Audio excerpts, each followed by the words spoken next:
Setelah reda keributan itu, Paulus memanggil murid-murid dan menguatkan hati mereka.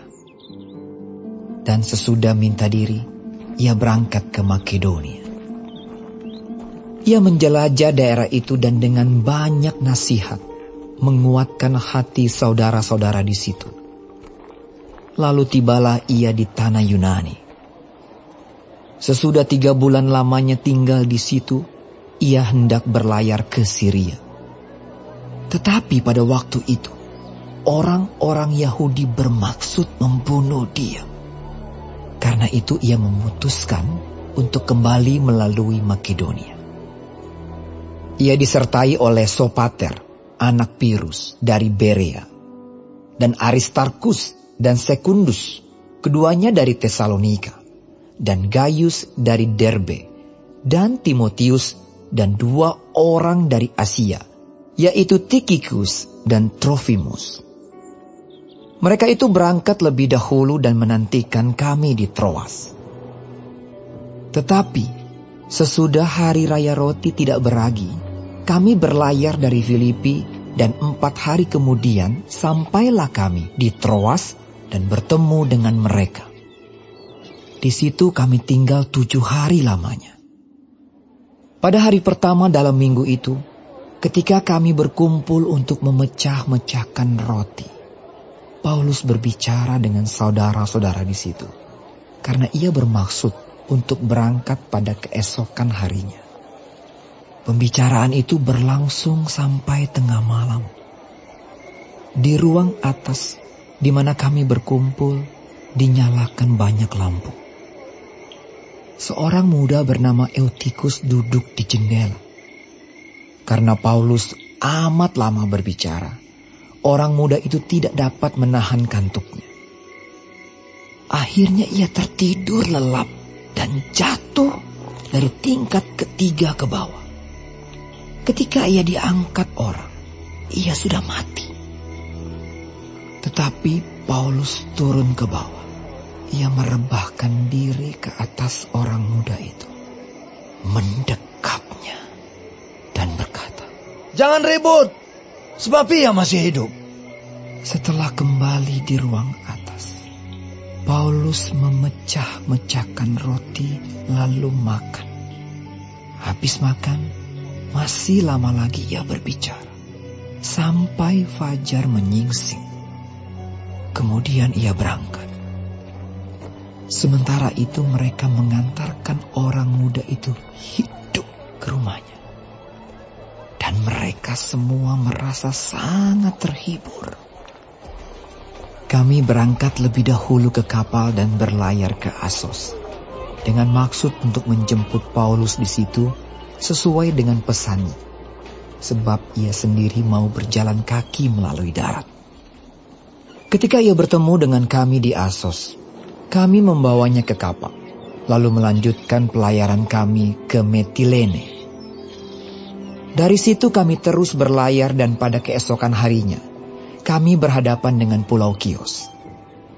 Pada hari berikutnya kami menuju Samos dan sehari kemudian tibalah kami di Miletus.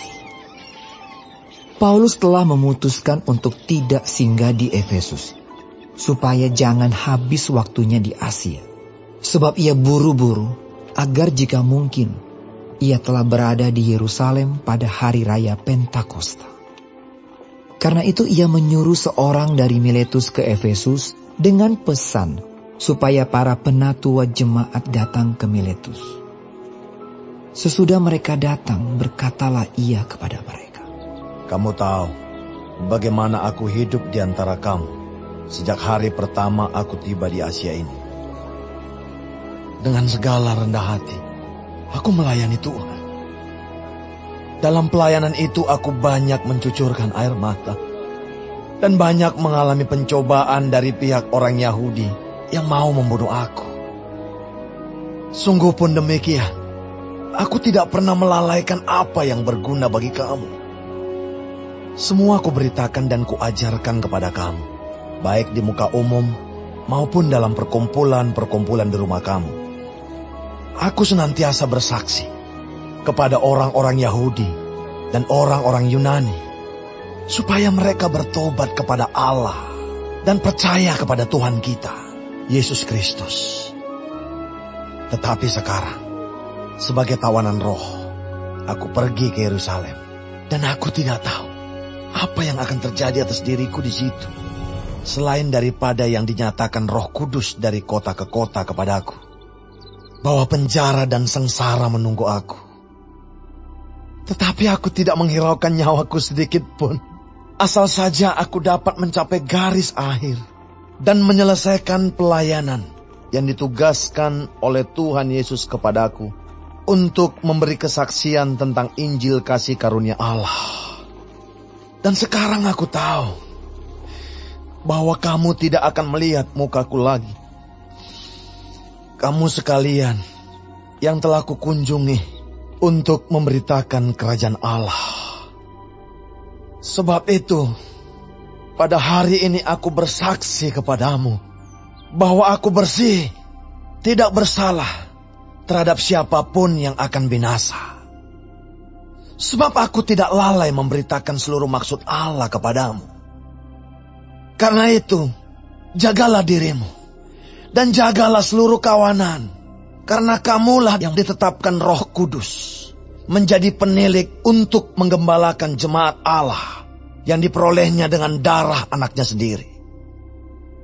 Aku tahu bahwa sesudah aku pergi, serigala-serigala yang ganas akan masuk ke tengah-tengah kamu dan tidak akan menyayangkan kawanan itu.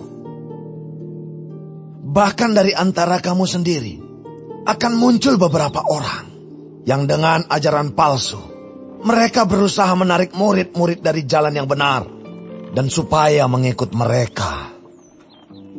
Sebab itu, berjaga-jagalah dan ingatlah bahwa aku 3 tahun lamanya, siang malam, dengan tiada berhenti-hentinya, menasihati kamu masing-masing dengan mencucurkan air mata. Dan sekarang, aku menyerahkan kamu kepada Tuhan dan kepada firman kasih karunia-Nya yang berkuasa membangun kamu dan menganugerahkan kepada kamu bagian yang ditentukan bagi semua orang yang telah dikuduskannya. Perak atau emas atau pakaian tidak pernah aku ingini dari siapapun juga. Kamu sendiri tahu bahwa dengan tanganku sendiri aku telah bekerja untuk memenuhi keperluanku dan keperluan kawan-kawan seperjalananku. Dalam segala sesuatu telah aku berikan contoh kepada kamu bahwa dengan bekerja demikian kita harus membantu orang-orang yang lemah dan harus mengingat perkataan Tuhan Yesus. Sebab Ia sendiri telah mengatakan, adalah lebih berbahagia memberi daripada menerima. Sesudah mengucapkan kata-kata itu, Paulus berlutut dan berdoa bersama-sama dengan mereka semua. Maka menangislah mereka semua terseduh-seduh sambil memeluk Paulus. Mereka berulang-ulang mencium dia. Mereka sangat berduka cita. Terlebih-lebih karena ia katakan bahwa mereka tidak akan melihat mukanya lagi. Lalu mereka mengantar dia ke kapal.